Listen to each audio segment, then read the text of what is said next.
अस्सलाम वालेकुम व्यूअर्स, कैसे हैं आप सब लोग। उम्मीद है खैरियत से होंगे और बहुत खुश होंगे। आज की रेसिपी में मैं बना रही हूँ आम का अचार।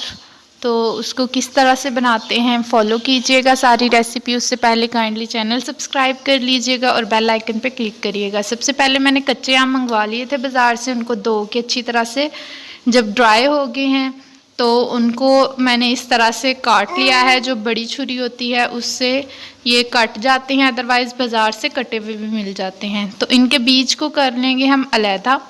और एक कटोरी ली है, उसमें मैंने 2 चम्मच नमक के और 2 चम्मच ही हल्दी के ऐड किए हैं। मेरे पास आम थे 2 किलो, उसके मुताबिक यहाँ पे मैं ऐड कर रही हूँ मसाला।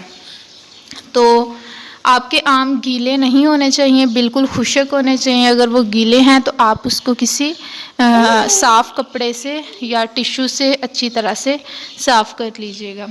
तो अब यहाँ पे नमक और हल्दी को हम ऐड करेंगे इसमें और अच्छी तरह से हम इसको मिक्स करेंगे।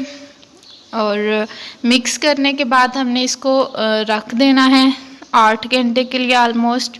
तो मैं सुबह सुबह इसको लगा के रख रही हूँ, शाम तक मैं इसको लगा हुआ रहने दूँगी। इससे ये होगा कि जो आम का पानी है, अचार का पानी, वो निकल जाएगा। और उसके बाद हम अचार बेशक 2 साल इस्तेमाल करें, 3 साल, वो ख़राब नहीं होगा। तो इसलिए हम इसका पानी निकालते हैं। अगर आप थोड़ी देर के लिए बनाना चाह रहे हैं अचार तो आप ये स्टेप मिस किए बगैर भी बना सकते हैं।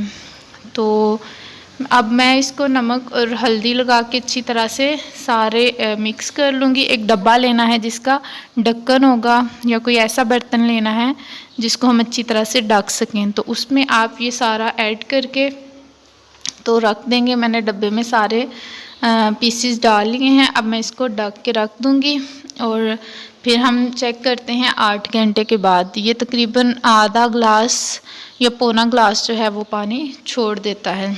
तो देखिए यहाँ पे मैंने इस तरह का एक बर्तन लिया है जिसमें से पानी जो है वो निकल जाए। आपने भी ऐसा कोई बर्तन लेना है। तो टोकरी ले ली है मैंने, उसमें से देखें ये पानी जो है वो निकल गया है। अब हमने इसको थोड़ी देर के लिए रख देना है। जब अच्छी तरह इसका पानी निकल जाएगा, ये खुश्क हो जाएगा, उस टाइम आपने वो डब्बा लेना है जिसमें आप अचार डालना चाह रहे हैं। तो उसमें हम ये ऐड कर लेंगे। और एक मसाला मिलता है अचार मसाला बाज़ार से, मैंने वो मंगवा लिया था। अगर आप घर बनाएंगे तो उसके लिए एक और जो है वो मेहनत चाहिए होती है, उसके लिए मैं अलहदा से रेसिपी बनाऊंगी। तो मैंने वो मसाला मंगवा लिया था। और अब हम उसको इसमें, या तो आप एक अलहदा बर्तन में डाल के उसको मिक्स अप करके फिर डाल लीजिएगा, अदरवाइज़ आप इसी तरह डब्बे में डाल के इसको हिला लीजिएगा। तो मैंने मिर्चें डाल ली हैं, नमक और हल्दी नहीं डालूँगी क्योंकि वो ऑलरेडी उसमें शामिल है। पानी तो निकल गया है लेकिन वो शामिल है। अगर आपको नमक कम लग रहा है तो थोड़ा सा आप ऐड कर सकते हैं। वो सारा मसाला आपने अच्छी तरह से ऐड करना है। और फिर देखिए मैंने स्टेप बाय स्टेप ऐड करती गई थी। अब मैं डब्बे को बंद कर लूँगी और इसको अच्छी तरह से हिला लूँगी क्योंकि इसमें जगह है, डब्बा काफ़ी बड़ा है। अगर आपके पास ऐसा नहीं है तो आप किसी भी खुले बर्तन में लेके उसको अच्छी तरह से मिक्स कर सकते हैं। तो मैंने इसको मिक्स कर लिया है। और अब मैं इसमें ऐड करूँगी ऑयल। आप कुकिंग ऑयल इस्तेमाल कर सकते हैं या सरसों का ऑयल। मैं यहाँ पे सरसों का ऑयल इस्तेमाल कर रही हूँ। तो सरसों के ऑयल को इसमें ऐड कर लेंगे।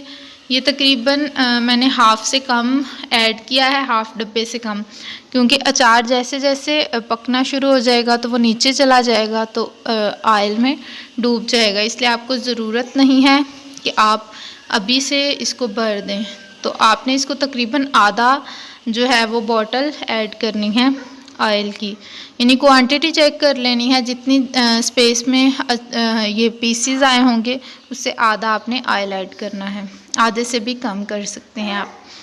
तो अब ये मैं कुछ दिनों बाद आप चेक करेंगे तो ये सारा अचार ऑयल में डूबा होगा। तो अब हम इसको बंद करके रख देंगे। मैंने इसको दोबारा से मिक्स करके इसकी फ़ाइनल लुक दिखा दी है। देखिए कितनी अच्छी लग रही है। रेसिपी पसंद आई है तो लाइक करिएगा, कमेंट करके बताइएगा कैसी लगी रेसिपी। चैनल ज़रूर